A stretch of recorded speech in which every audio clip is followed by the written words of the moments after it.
If you want to be successful, you've got to hang out with successful people. It's always a good time if you can adapt to what is happening. Time just cried out to God, help me. I feel like we're not allowed to age gracefully. Beauty really truly is from within. You don't know where you're gonna end up in life, but if you just follow your heart and the things that you're interested in, you'll probably end up where you need to be. And hair and lashes and cheeks and lips and everything. I'm here sharing inspiring stories about fearless entrepreneurial women to help encourage you to live your life unapologetically. I'm your host, Heather Blankenship. Welcome to the Unapologetically Me podcast.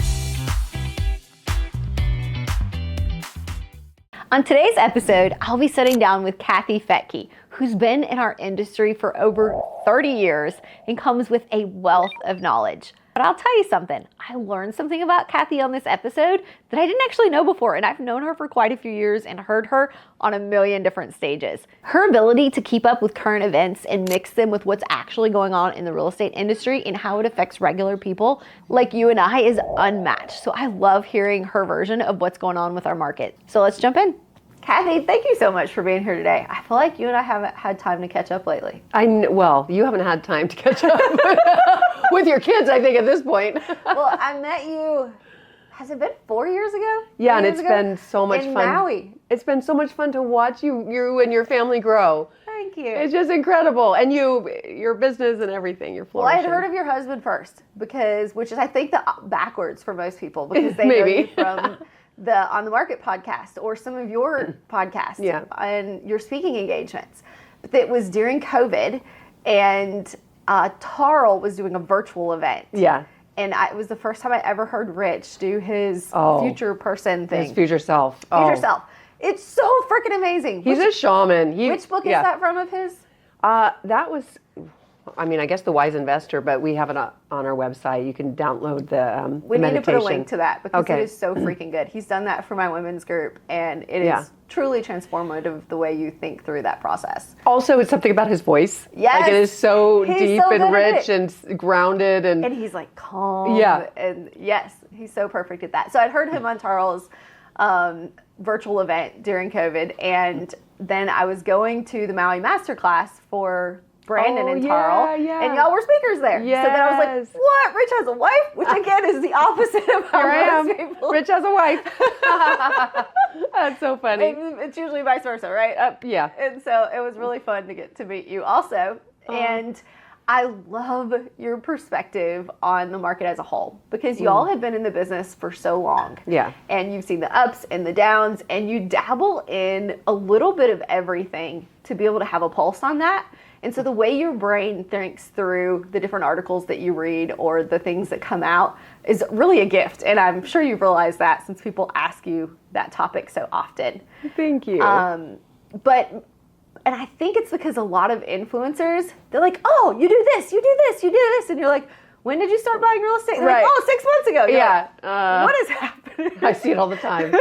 Yeah. So I love when we get to hear about your perspective. So I want you to talk to me about how you and Rich dug into and started investing in real estate. I don't know the beginning of your story because I always get to hear bits and pieces of whatever's happening. Oh, well, I think everybody dreams of owning real estate, so it was never something we didn't want to do. We always wanted to.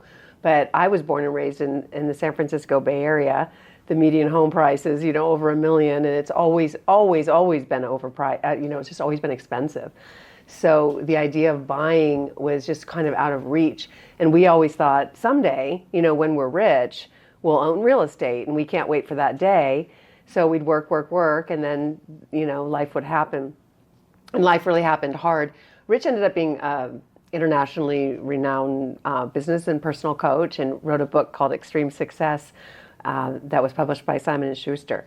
And life was like, things were going great. And we had our 2 kids, and we were married, and had bought our first house, managed to do that. And then on his book tour, he noticed a freckle. And you haven't heard this story? No. Oh my gosh, he's a redhead with so many freckles. They're everywhere. Yet he noticed this one, and he's like, well, that's a different freckle. How? Because I he's don't like know. covered in freckles. He's got freckles. He's like, this I mean, one's like different. me, I wouldn't notice a new Right, freckle. like, oh, a new one. But Yeah. he did, and he went and checked. It turned out to be melanoma. And how old were y'all then? Yeah, we were in our early 30s, and our children were tiny or little kids, and we were still trading time for what am I trying to say?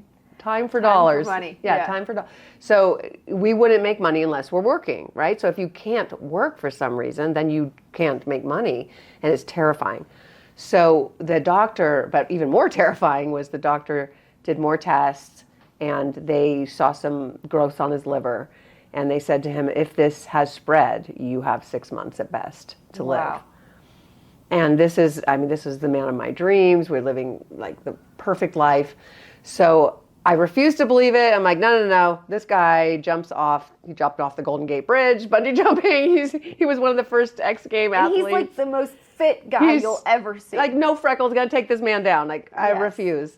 So I didn't allow myself to go there, and thankfully he's alive and well today, and they were able to get it all out, and he gets checked every year. He gets it every year, but he gets it in time. But the bottom line is that in those moments, in those months that we didn't know, I had to figure out what I was going to do, because I was a stay-at-home mom at that time. I wanted to be with the kids when they were young. So I just thought, I still had this radio show. My background's in broadcasting. I worked in San Francisco newsrooms.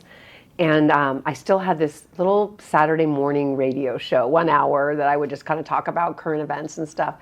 And I thought at that time, I have got to completely change this whole show to how do I make money, and ideally passively, because my kids are young and I want to be home with them. Yeah.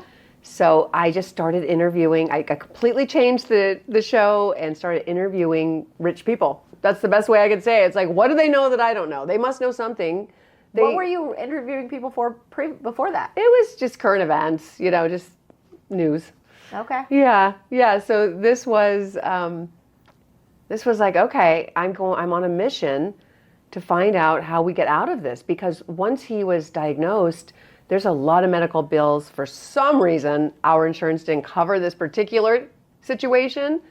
Weird. That's crazy. Yeah, so we're going through our savings, our investments pretty rapidly, which happens when someone can't work for. Well, what's crazy about that is I feel like most of us who are healthy, right, we have insurance that we basically never use. Yeah. We don't go to the doctor. My kids, Yeah. I hate to say this, probably shouldn't be saying it recording. I don't know, my kids have been to the doctor since they were born. Because they're not vaccinated and they don't need school checkups because Yeah, you're probably going to get a lot of hate for that one. I don't actually remember. Actually, I do know. I went on a trip and my mom's like, I'm going to take your kids for a checkup while you're gone. Oh, that's so funny. She had them. She took them all for a checkup. And they're all fine, right? They're all fine. Yeah, I recommended one start taking some probiotics and they're fine. But I have insurance because, first of all, I need it because we keep birthing babies, right? Yes, but yeah. short of that, you're like, if something goes wrong, I need insurance. Yeah. But then it doesn't do And anything. then you think you're good. I mean, Rich was so careful about making sure we were doing everything right. And still, somehow, this wasn't covered, or not all of it. And so we just were kind of blowing through the savings that we had built. And I just thought, I've got to figure out another way. I know there's a world out there I don't understand, and I want to understand it. So I just started interviewing authors, but I really wanted to interview people who had built from nothing. A trust fund kid wasn't going to help me. That wasn't the position I was in. So as I just started interviewing people and reading their books and diving into this concept that I had never understood, it's like this light bulb went off, and most of the people I interviewed made their money through real estate. So that's kind of how it started. So you find out they're all buying real estate. What do you do next? So at the time, this was like 2003, and this was when it was before the mortgage meltdown. So literally anyone could get a loan, and I kept hearing all these ads on the radio of lenders, and I thought this would be a solution if I could just get one of them to sponsor my show, since now we're kind of talking about real estate. And I went down a list of mortgage brokers and finally got one who said yes, they would be the sponsor, but only because all the other ones had said no. So by the time I got to this one, I was like, how about you be my co-host? I'm like, just whatever. What's going to get this guy to give me a big check? Because that's what we needed. And he was like, oh yeah, that sounds great. Like, okay. And then I came home and like, Rich, now I have a mortgage show. And I'm like, I'm a total sellout. Oh my gosh, but here's the check, And he goes, well, it will be very boring if you sit around and talk about rates all day. But what if you interviewed his clients and just see what they're doing? And sure enough, I was lucky that this particular mortgage broker was helping build wealth through real estate, not just regular home loans, which also build wealth. But he had clients who were flipping and doing what is now called the BRRRR method, or living in a house, fixing it up after 2 years, selling it, and getting all that capital gain tax free. All these things that I had just not heard about. Man, what a blessing that that's the one that said yes. That's the one that said yes. And you know what? This was one of those moments, when you hit bottom, and this was bottom for us. This was like, we have a $4,000 a month mortgage, which today would be 3 times that. We went way too big, did the American dream, bought a big house. Well, it's not just financially bottom. You're like, is my husband going to die? Yeah. I mean, it was bottom. Yeah. And in desperation, in desperate times, that's when we do things that we might not do otherwise. Yeah.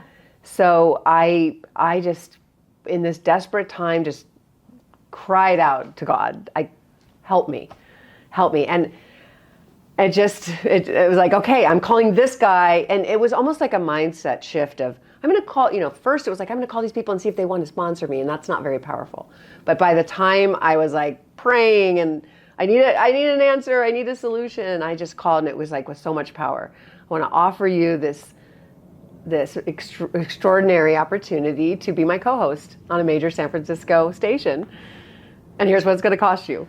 And what's interesting to see now is you've married, that was like 20, 30 years ago. Yeah. You've married together the current events with real estate when you talk about That's stuff so on true. the market. Yeah. How crazy is that? Yeah.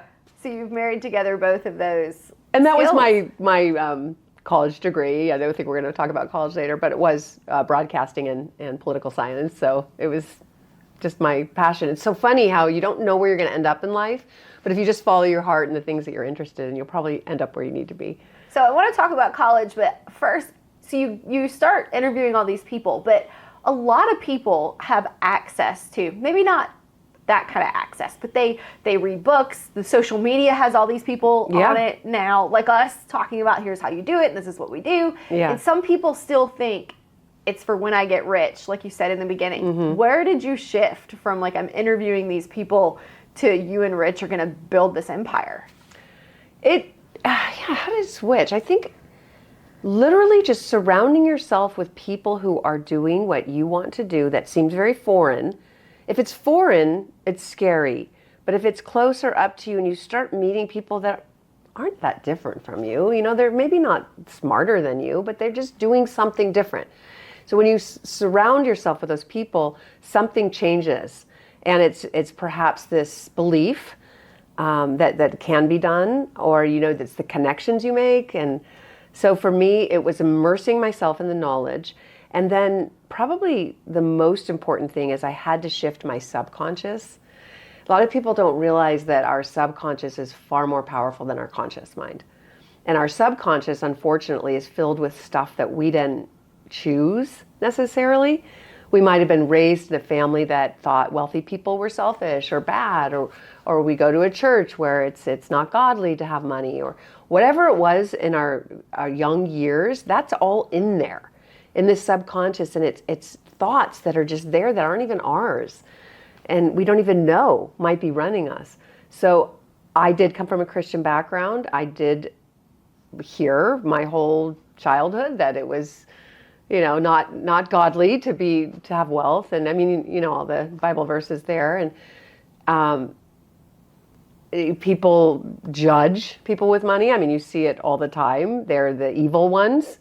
They're the ones not paying their fair share of taxes, when in reality they're paying all the taxes, or most of the taxes, So I had to discover what was in this subconscious, what had been put there that I didn't choose. And so when I would go into like a deep meditative state and try to imagine the perfect life, like the future self that Rich actually, we did this. It was the future self. It was like, go into a deep state and imagine your future self, the ideal person you want to be. And when we would do that together, and I would picture this, this woman living an abundant life with, just abundance everywhere, friends and love and money and all the things, and charity, I would have like these voices be like, oh, it rejected that thought. And as long as your subconscious is rejecting a thought, even if it's a beautiful thought, a great thought, you'll never have it. And it's because it's different. And as humans, we want what's familiar, even if what's familiar is bad. Like even if it's abusive, if you grew up with abuse, you're probably going to end up in abuse because it's familiar. But being loved isn't familiar. So it becomes, ugh.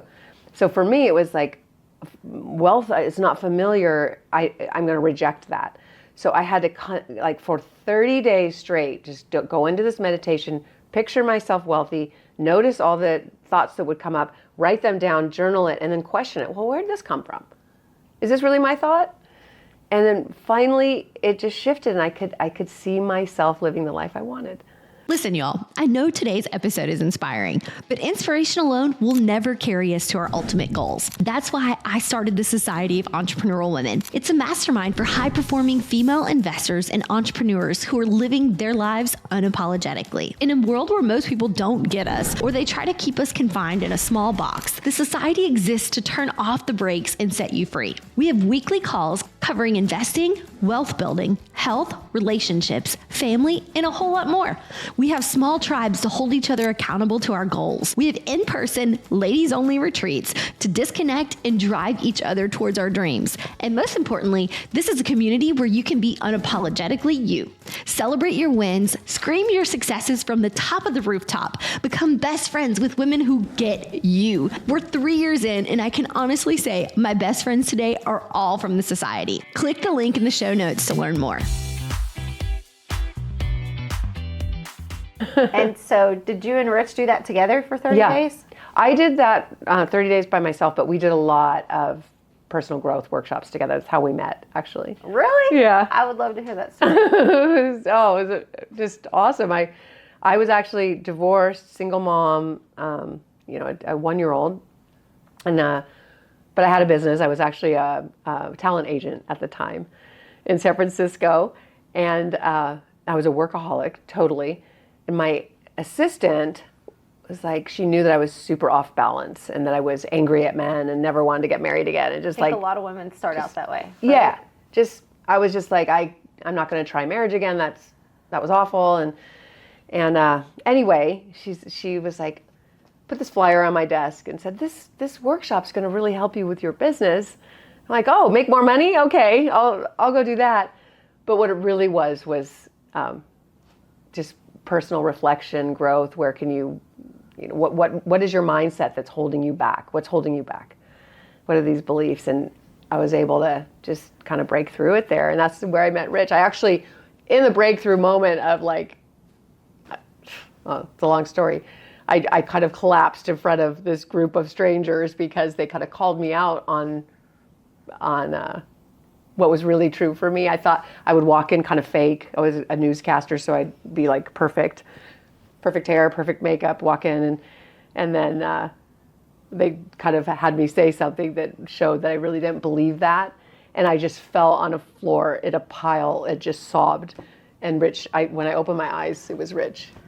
And it was just like, I love you. That was how we met. Oh my gosh. So do you think there's something to you, both of you having that core of the personal growth and all of that that's helped y'all stay married? Oh, absolutely. So oh, yes. Because a lot of people won't even dive into that kind of thing. They're so kind of like you were, right? Your assistant had to be like, this is going to... if she said, this is going to make you a better person, it'd be like, no. But so what we have discovered is marriage is not easy. And nobody's really taught us how to love each other and how to be good to each other. And people don't know how to communicate. So it's not natural. And unless we invest in what it takes to to communicate, to hear each other, to listen, to serve each other. It's gonna be really hard to keep a marriage together. It's just hard. So even my daughter just got engaged, and they're already starting marriage counseling because they want to just work through everything before it becomes an issue. I love that. So speaking of your daughter, you have 2 daughters. Yeah. And they both went to college. Yep. I don't quite have college age kids yet. My oldest is 13, and she's still in that phase of like, a few years ago it was like, I want to be a pop star, right? Yeah. And then they like progress to like realistic things, and she's starting to progress to some of those realistic things, and I don't want to sway her either way. Yeah. Right? You want them to make those decisions on their own. However, I see a lot of people with a lot of college debt, and they don't use their college degree. Yeah. And whether you plan to pay for their college or they're going to get loans, that my brain always goes back to, do you know how much real estate that could buy? Yeah. Oh, yeah. So how did you talk to your daughters about that? Did you talk to them about it? Because, Oh, yeah. Like, talk me through your family dynamic with that. Uh, How old are your daughters? One is 33, and Krista just turned 26. And your 33-year-old has one? 2 children. 2. I have Okay. 2 grandbabies. I see your grandbabies They're so on cute. social media. Oh my adorable. gosh. They're love. So I saw far too many kids wanting to go to a really cool school like Boulder, for example. But if they're coming from California, they're going to pay out-of-state fees, and it was $50,000-$60,000 a year to go to Boulder, unless you moved there and lived there for a year in advance. So I saw families who were, I mean, even in Southern California where I live, where there's a lot of money, there's a lot of people who don't have a lot of money. And I saw the people who were working as photographers or teachers sending their kids to Boulder, paying that kind of money for something that wasn't going to pay it back. If you want to be a doctor, you have to go to college, right? And most likely you're going to make that money back. But if you're going and you're doing women's studies, and no offense to women, we should be studied, but are you going to be able to pay back that $300,000 or whatever through that career? And make money. And make money beyond it. Yes. And usually the answer is no. So if you're wealthy and throwing $300,000 to send your kid to a 4-year party resort is your idea of fun, I mean, do it. That's what it is for the most part. It's an amazing party for most kids. But if you have the money to do that, by all means, why not? But I don't think that's going to maybe get your child further in life. And in a lot of cases, it sets them back. So what made you encourage your daughters to go to college? I didn't. They just chose to? I didn't encourage them. No, when they started working, we always raised our kids in very wealthy neighborhoods, even though we were not on the wealthy street. They were in schools with rich kids that would get BMWs on their 16th birthday and stuff like that. We never did that. And they would whine and cry, like, why can't I have my brand new car? Like, well, your friend just got a brand new car and she crashed it on the second day and cried, got the second one. I was like, you need to at least pay half. The same thing, you need to pitch in. If you want to go to college, I need to know you're serious and you need to pitch in. And so it makes it more real for them. And so my kids, like, they had to work when they were young. They had to buy their own cars. Karina bought her first house on her own without our help at 22 because we would guide them and show them how. But neither of them were super clear about what they wanted to do in college. So it's like, until you know, I don't know if it's going to be worth it. But kids are going to do what they're going to do. And if they're pushed hard to do something, then they tend to resent it more. So I think the fact that I was just kind of like, whatever you want to do. I don't care if you go to college. I just care that you're happy and that you're pursuing something that is going to make you happy for the rest of your life and bring you money. You know, you're going to need that too. And it's not going to be from us. You know, I remember Karina said when she was in, 14, 15, like that age, well, Mom, I don't have to go to college because I'm going to get all your houses. And I was like, oh, how do I answer this? It's like, yes, honey, you are. You're going to get all of our houses. You're going to inherit everything. And I'm going to live to like 120. So you will inherit them when you are 90. So What are you going to do until then? so yeah, like figure it out until you're 90. And then you need to know what to do with them when you get them. Yeah, and then I was like, and by the way, I plan to like spend a lot of the money. I'm going to travel. I'm going to do fun things, and I'm probably going to like do all the things that come when I'm older, that like whatever expensive things that are going to keep me alive is what I'm going to do. So there might not be any money left for you. I had to like make sure they knew that. And so I was like, but you don't have to go to college. Just do something that is going to create a career for you. And I know people who never went to college. They went to work at 18 and they're extremely successful. So it doesn't matter, but they wanted to go to college. Yeah. So I didn't even help Well, and them. college has dramatically increased in price. Well, they didn't. They just went to a state college. I thought it was like, hey, you got into a state college, great. That was like $8,000 a year. It was okay.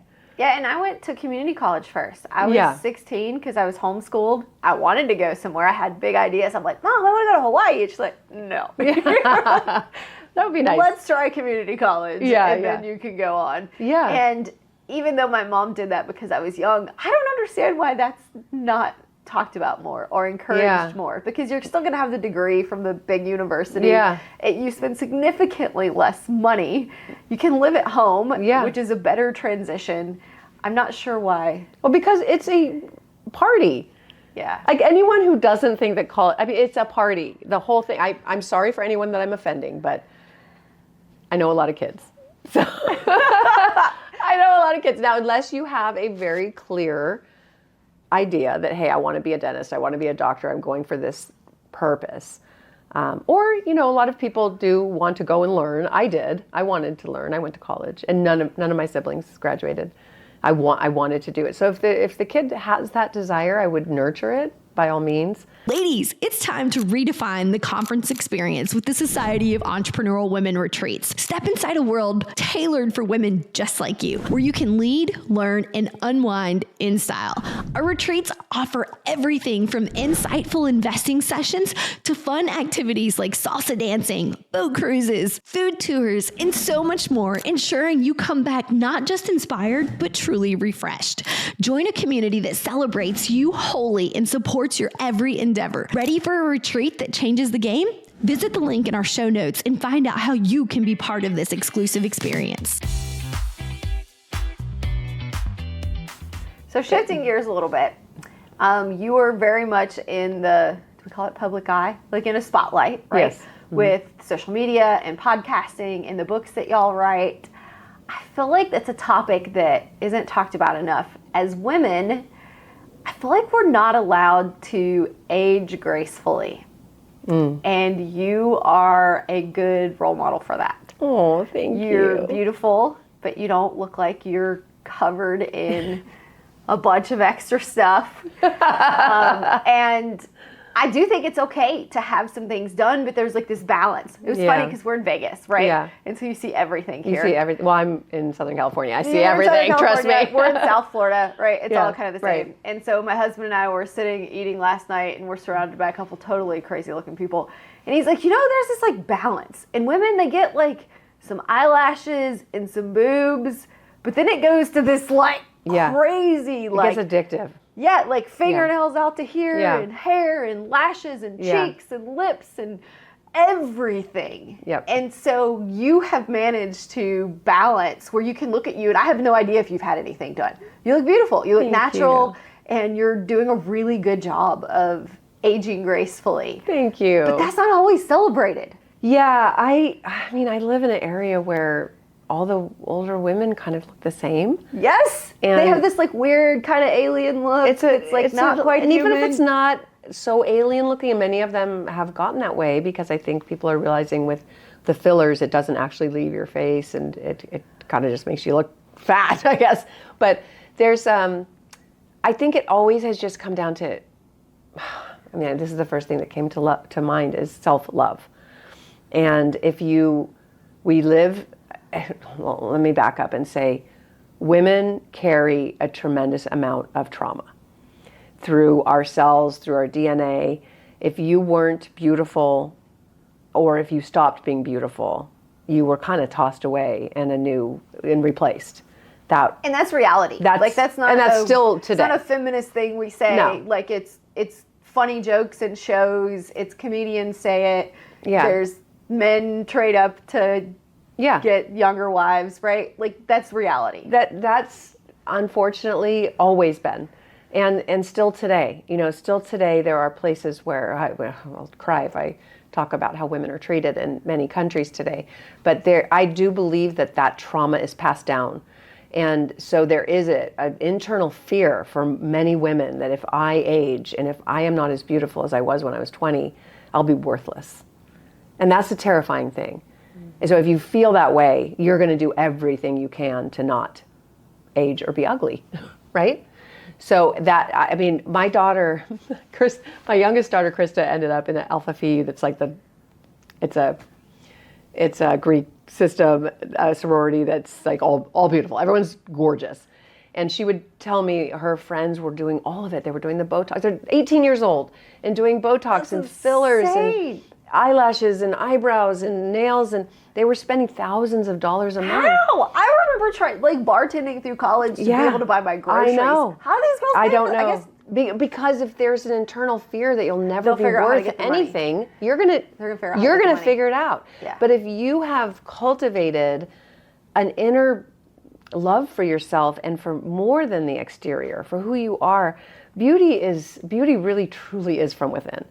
My grandmother was a big girl. She loved her pie, and she had her gray hair. But I'll tell you what, she'd walk in a room and she was the most beautiful thing you've ever seen. Her eyes would just shine, and she would light a room, and it was all because of who she is.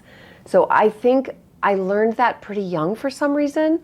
Even like, I also grew up in a wealthy neighborhood, but we had 5 kids, so we were never wealthy, but we were around wealthy people. And we could never have the things that they had, but it didn't matter because we had love and we had each other. And I would look at people and think, gosh, why are they spending so much money on these handbags and these designer things? I don't care. I just don't care. I don't think it elevates them in any way. So I didn't ever feel like I needed those things to feel value. So as you've gotten older, it hasn't mattered. And it doesn't matter. So I've taught my girls and myself that work on all the things that will never age. What's never going to age? Your attitude, your love, your care, your sense of humor, your adventure. And relationships. And Y'all relationships. are great at relationships. Like, I don't think I know anybody who builds relationships the way y'all do. Oh. And you manage to connect with those people, not just on a business level.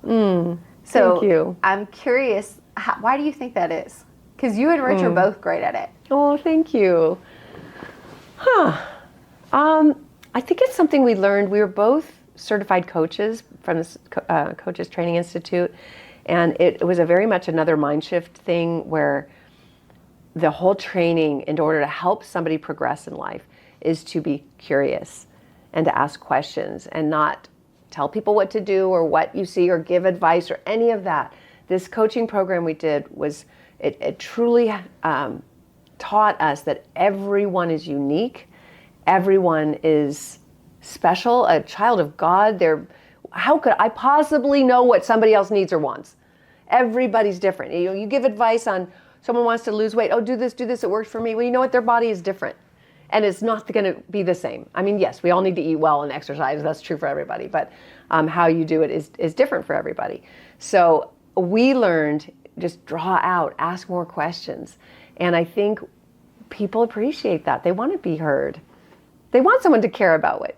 They don't want you to brag and talk about all the things you do. They want you to be interested in them. It's really, I think that's that easy. And y'all do great with that. That Thank makes you. complete sense. Well, Kathy, thanks for doing this with me today. Where you. can people find out more about you? Realwealth.com is our website. We syndicate. We have we're doing a lot of build to rent communities, and we just launched a multifamily fund and a single family fund. Primarily Texas, and We're doing our single family fund in Texas. The multifamily fund probably also Texas, but we're open to other markets. And then a lending fund. We're busy. It's a busy time, and kind of like we were talking about at the beginning, people have this idea of, oh, wow, real estate it's a bad time to buy. But everyone I know who is experienced is not feeling that way. Yeah, they're buying right now. They're buying. So just get educated. Get educated. That's what we offer, a lot of that. Carolina, who's in the room right now, her and I were just this week talking about how as I need to spend some money before the year ends. And I'm like, it's crazy how we're back to like everything's negotiable and things are options. Yeah. That we couldn't do 3 or 4 years ago. Yeah. It's like, here's the price, pay out over asking, and, Yeah. and that's it. And now you're like, oh, there's a lot of deals to be made. And, Yes. and people who are sitting on the sidelines are missing that. And it's going to turn Yeah. around, and then you don't have those options anymore. No, so it's all counterintuitive, and that's a lot of what I teach is if you follow the masses, you're going to end up where the masses are. There's the 1% for a reason. It's a very small group of people who don't follow the masses. And the way that you follow the masses is you believe the headlines and you follow the wrong people. That's the bottom line. If you want to be successful, you've got to hang out with successful people. If you'd like to get your advice from somebody who has never bought real estate and they tell you that it's a terrible time to buy real estate, fine, listen to them, but why? Why are you listening to them? Literally every person like, who why? says that is someone who doesn't own any real estate. Exactly. So it's Now like, they could okay. tell you. I think we say that phrase you and I just talked about a lot. I do think we should add to that blanket statement. Like maybe it's not, and I'm going to make some stuff up, but like maybe it's not a good time to burr, or maybe it's not a good time to flip, but it might be a good time to buy single family homes, or commercial real estate needs help right now, right? I think it's always a good time if you can adapt to what is happening. That's just such an important point, because I have been doing this for 30 years now, and I have been through a lot of cycles. So, and I've also learned that America always comes through, and I truly hope that's still the case. But I have, there's been a lot of scary times in the history of this country, and yet look at real estate. Look at what it's done. It just keeps going like this through all of the political turmoil that we've seen over the years. So if you focus too much on the wrong things, you're going to miss what's really going to change your life. So get off. Stop reading the stuff. Get off. Stop talking to bots on the, fighting with bots. Most of that is not even people. So stop fighting with them and focus on how you can make your life better. And it will. I love that. Yeah. Thanks, Kathy. Okay. It. All right. Thank you. Remember, authenticity is your superpower. Stay unapologetically yourself, and let's continue embracing our uniqueness together. Make sure you hit that follow button so you don't miss the next episode.